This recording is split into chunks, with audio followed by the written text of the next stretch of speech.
பசில் வீட்டை ஆக்கிரமித்த பல்கலைக்கழக மாணவர்கள் மல்வானையில் பரபரப்பு. திருவள்ளுவர் கலாச்சார மத்திய நிலையம் யாழ் மாநகருக்கே உரித்து எடுக்கப்பட்ட தீர்மானம். பிரித்தானியாவில் அனுஷ்டிக்கப்பட்ட முள்ளிவாய்க்கால் வாரம். தொடரும் மோசமான வானிலை, சுமார் 3500 பேர் பாதிப்பு. ஆளுநரின் பாரபட்சமான செயற்பாடு யாழ் மாநகர சபையில் அமளி. உலகில் தொடர்பில் நீதிமன்ற நடவடிக்கைகள் தற்போது துரிதப்படுத்தப்பட்டுள்ளது. வசந்த சமரசிங்க. ஊடகவியலாளர் லசந்த படுகொலை 17 ஆண்டுகள் கடந்தும் முறையான விசாரணைகள் இல்லை. அறகலைய ஒரு முழுமையான புரட்சி அல்ல. வசந்த முதலிகே. சண்டே லீடர் பத்திரிகையின் ஆசிரியர் லசந்த விக்ரமதுங்க படுகொலை செய்யப்பட்டு 17 ஆண்டுகள் கடந்துள்ள போதிலும் முறையான விசாரணைகள் முன்னெடுக்கப்படாமை குறித்து அவரது சகோதரரும் அந்த பத்திரிகையின் இணை நிறுவனருமான லால் விக்ரமதுங்க கடும் அதிருப்தி வெளியிட்டுள்ளார். லசந்தவுக்காக நாம் அமைப்பின் சார்பில் கொழும்பில் நேற்று இடம்பெற்ற ஊடகவியலாளர் சந்திப்பில் கலந்து கொண்டு கருத்து தெரிவிக்கும் போது அவர் இதனை தெரிவித்தார். லசந்த படுகொலை செய்யப்பட்டு 17 ஆண்டுகள் ஆகியும் இதுவரை மக்களுக்கு தெரியக்கூடிய வகையில் எந்தவித முன்னேற்றமும் ஏற்படவில்லை. ஆனால் அன்று மோட்டார் சைக்கிளில் வந்தவர்கள் யார் என்பது எமக்கு தெரியும். விசாரணை செய்யும் அதிகாரிகளுக்கு தெரியும். படுகொலை செய்தவர்களுக்கு தெரியும். இது தொடர்பில் உரிய நடவடிக்கை எடுக்கப்படாமை குறித்து தான் மக்கள் மத்தியில் குரோதமும் சந்தேகமும் அமைதியின்மையும் நிலவுகிறது. ஒரு வழக்கை நீதிமன்றத்துக்கு கொண்டு செல்கின்ற போது சாட்சியம் அவசியம் என்பது எனது கருத்து. ஆனால் இங்கே சாட்சிகளை முன்வைப்பதற்கு முன்னரே இதில் தொடர்புடையவர்கள் பலர் கைது செய்யப்பட்டு பின்னர் பிணையில் விடுவிக்கப்பட்டனர். காவல்துறையினர் நினைத்தால் இதைவிட நுணுக்கமான கொலைகளை கூட ஓரிரு நாட்களில் கண்டுபிடித்து விடுவார்கள். ஆனால் லசந்தவின் கொலை தொடர்பில் இதுவரை அது நடக்கவில்லை என பிசனம் தெரிவித்துள்ளார். முன்னாள் அமைச்சர் பசல் ராஜபக்சவுடன் தொடர்புடையதாக கூறப்படும் மல்பானையில் அமைந்துள்ள சர்ச்சைக்குரிய காணியை அனைத்து பல்கலைக்கழக மாணவர் ஒன்றியத்தின் உறுப்பினர்கள் ஆக்கிரமித்துள்ளனர். இந்த காணி பொதுமக்களின் பயன்பாட்டுக்கு வழங்கப்பட வேண்டும் என்ற கோரிக்கையை முன்வைத்து மாணவர்கள் அங்கு நிலை கொண்டுள்ளனர்.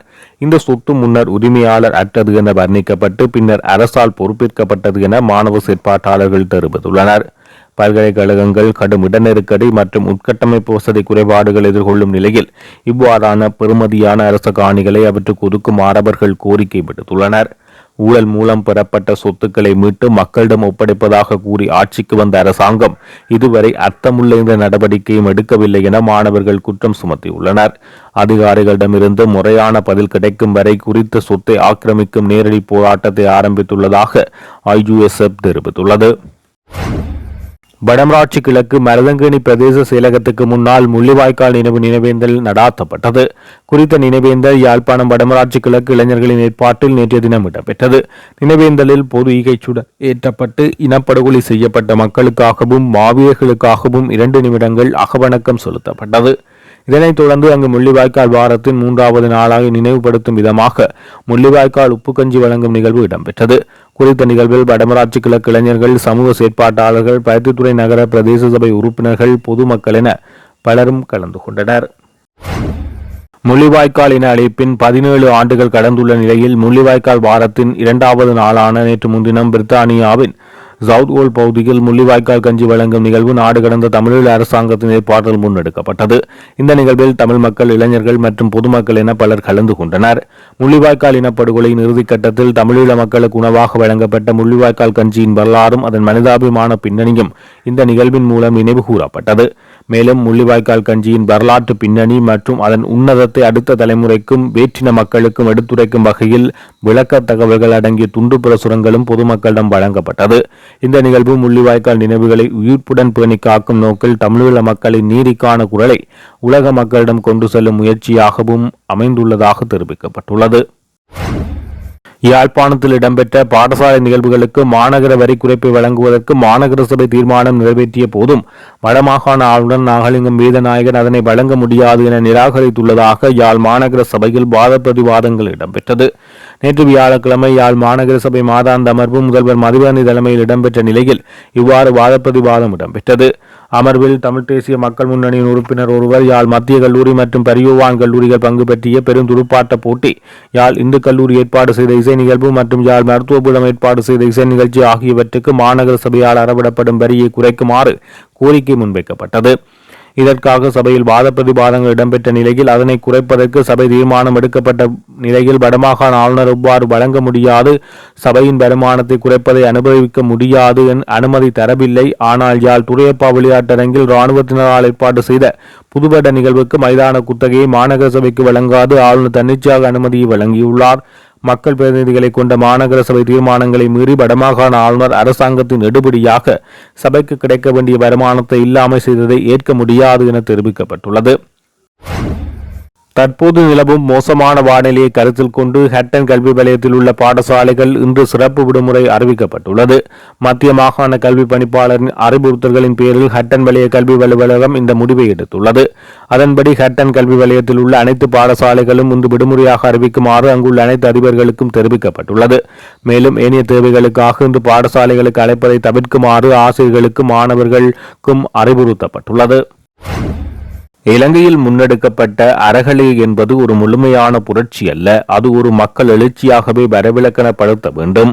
இப்போராட்டத்தின் மூலம் கோட்டபய ராஜபக்சவை ஜனாதிபதி பதவியிலிருந்து நீக்கியது மாத்திரமே அதன் உச்சகட்டமல்ல என மக்கள் போராட்ட முன்னணியின் தேசிய செயற்குழு உறுப்பினர் வசந்த முதலிகே தெரிவித்துள்ளார்.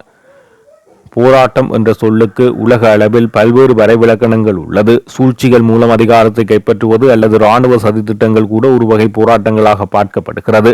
ஆனால் இலங்கையில் நாம் முன்னெடுத்தது உலகளாவிய போராட்ட இலக்கணங்களுக்கு உட்பட்ட தெளிவான இலக்குகளையும் வேலை திட்டங்களையும் கொண்ட ஒரு மக்கள் போராட்டம். ஆரம்பத்தில் ஏப்ரல் 9 காலி முகத்திடலுக்கு மக்கள் திரண்ட போது அங்கு ஒருமித்த வேலை திட்டம் இருக்கவில்லை. ஒவ்வொருவரும் தத்தமது விருப்பத்துக்கு ஏற்ப கோஷங்களை எழுப்பினர். சிலரது பதாதைகளில் முறையற்ற வார்த்தைகள் கூட இடம்பெற்றன. ஆனால் ஒரு சில வாரங்களில் கலந்துரையாடல்கள் மூலம் அவற்றை ஒரு முறையான அரசியல் போராட்டமாக மாற்ற உம்மால் முடிந்தது. குறிப்பாக காக்கா காக்கா என்ற கோஷம் பசில் ராஜபக்சவை நோக்கி ஒரு குறியீடாக அமைந்தது. அவர் ஒரு தோல்வியடைந்த நிதியமைச்சர் என்பதையும் அவரது பொருளாதார கொள்கையை நாட்டை அளித்தது என்பதையும் மக்கள் மேம்படுத்தினோம். இன்று பலர் கேட்கிறார்கள், போராட்டத்தின் மூலம் எதிர்பார்த்த மாற்றமே நடக்கவில்லை என்று. உண்மையில் இது ஒரு புரட்சியாக இருந்திருந்தால் அதிகாரத்தை கைப்பற்றிய ஒரு குறிப்பிட்ட வர்க்கம் போராட்டத்தின் அபிலாசைகளை முழுமையாக நிறைவேற்றியிருக்கும். ஆனால் இது ஒரு மக்கள் எழுச்சி மாத்திரமே. கோட்டபய ராஜபக்சவை வீட்டுக்கு அனுப்புவதுடன் எல்லாம் முடிந்துவிடும் என நாம் நினைக்கவில்லை. நாட்டின் பொருளாதார வீழ்ச்சிக்கு கோட்டபய ராஜபக்ச மாத்திரமின்றி 1970களில் இருந்து திறந்த பொருளாதார கொள்கையை தவறாக கையாண்ட அனைத்து ஆட்சியாளர்களும் பொறுப்பு கூற வேண்டும் என தெரிவித்தார். விதிமுறைகளுக்கு அமையவே விசாரணைகள் முன்னெடுக்கப்படுகின்றன. சட்டத்தை எவரும் கையில் எடுக்க முடியாது. முன்னே ஆட்சியாளர்கள் செய்த ஊழல்கள் தொடர்பில் நீதிமன்ற நடவடிக்கைகள் தற்போது துரிதப்படுத்தப்பட்டுள்ளது. நமது அரசாங்கத்தில் எவருக்கும் சட்டத்திலிருந்து தப்பிச் செல்ல முடியாது என வர்த்தக வாணிப உணவு பாதுகாப்பு மற்றும் கூட்டுறவு அபிவிருத்தி அமைச்சர் வசந்த சமரசிங்க தெரிவித்தார். கொழும்பில் வியாழக்கிழமை ஊடகங்களுக்கு கருத்து தெரிவிக்கும் போது அவர் இதனை தெரிவித்தார். எதிர்க்கட்சியினர் இன்று பல்வேறு குற்றச்சாட்டுகளை முன்வைத்து வருகின்றனர். குறிப்பாக முன்னாள் ஜனாதிபதி மஹிந்த ராஜபக்ச வாக்குமூலம் அளிக்க சென்றமை குறித்து பேசப்படுகிறது. ஏர்பஸ் கொடுக்கல் வாங்கல் விவகாரத்தில் கபில சந்திரசேனவிடமிருந்து பணம் பெற்றுக் கொண்டதாக முன்வைக்கப்பட்ட குற்றச்சாட்டு தொடர்பில் அவரிடம் வாக்குமூலம் பெறப்பட்டது. இதனை விசாரணை படிமுறைகளின் ஒரு அங்கமாக பார்க்க வேண்டும். நீதிமன்ற செயல்முறைகளில் ஒன்றின் நடுப்பகுதியில் சாட்சியங்களை உறுதிப்படுத்துவதற்கு இவ்வாறான வாக்குமூலங்கள் பெறப்படுவது பழமை. முன்னாள் ஆட்சியாளர்களான மஹிந்த ராஜபக்ச, கோட்டபய ராஜபக்ச, மைத்ரிபால சிறிசேன, ரணில் விக்ரமசிங்க ஆகியோர் நீதிமன்றத்துக்கு அழைக்கப்பட்டுள்ளனர். எமது அரசாங்கத்தில் எவருக்கும் சட்டத்திலிருந்து தப்பிச் செல்ல முடியாது. அத்துடன் அனுராதபுரத்தைச் சேர்ந்த முன்னாள் பாராளுமன்ற உறுப்பினர்கள் மற்றும் அமைச்சர்களான மஹிந்தானந்த அழுத்கமகே, நளின் பெர்னாண்டோ போன்றவருக்கு எதிராக சட்ட நடவடிக்கைகள் எடுக்கப்பட்டுள்ளது. சட்டத்தை எவரும் வளைக்க முடியாது என்பதை ஜனாதிபதி மிக தெளிவாக உறுதிப்படுத்தியுள்ளார் என தெரிவித்துள்ளார்.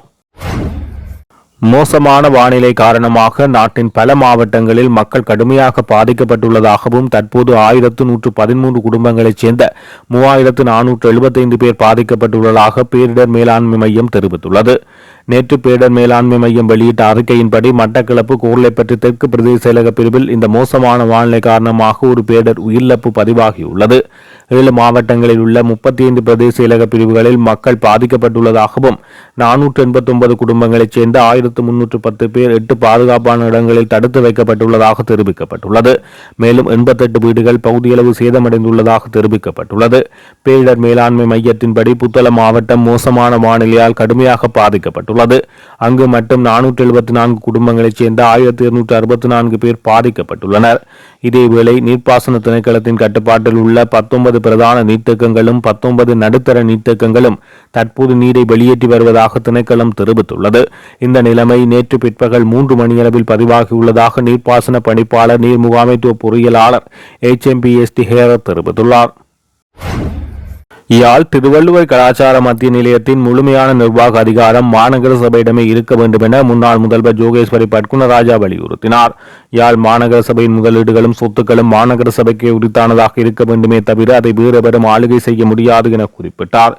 யாழ் மாநகரின் மாதாந்த அமர்வு நேற்று மதிவதனி தலைமையில் இடம்பெற்றது.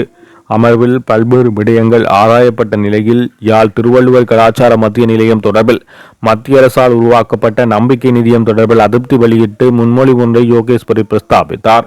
குறிப்பாக யாழ்ப்பாண மாநகரத்தின் இதய பகுதிகள் மாநகர சபைக்கு சொந்தமான காணியில் இந்திய அரசாங்கத்தின் கொடையாக உருவான யாழ்ப்பாணம் திருவள்ளுவர் கலாச்சார மத்திய நிலையம் தற்போது ஒரு புதிய நிர்வாக கட்டமைப்புக்குள் நுழைக்கப்படுகிறது. அத்துடன் இதற்காக ஒரு நம்பிக்கை பொறுப்பு நிதியத்தை அமைக்க அமைச்சரவை அனுமதி வழங்கியுள்ளது. இருப்பினும் இந்த நகர்வின் பின்னணியில் உள்ள சில கசப்பான உண்மைகளை நாம் வெளிப்படுத்த வேண்டியுள்ளது. குறிப்பாக உள்ளூராட்சி மன்றங்கள் என்பவை மக்களிடம் அடிமட்ட அதிகார அமைப்புகள் ஆகும். அதன் பிரகாரம் மாநகர சபைக்கு சொந்தமான ஒரு காணியில் அமைந்துள்ள ஒரு கலாச்சார நிலையத்தை நிர்வகிக்கும் முழு உரிமையும் அந்த சபைக்கு இருக்க வேண்டும் என தெரிவிக்கப்பட்டுள்ளது.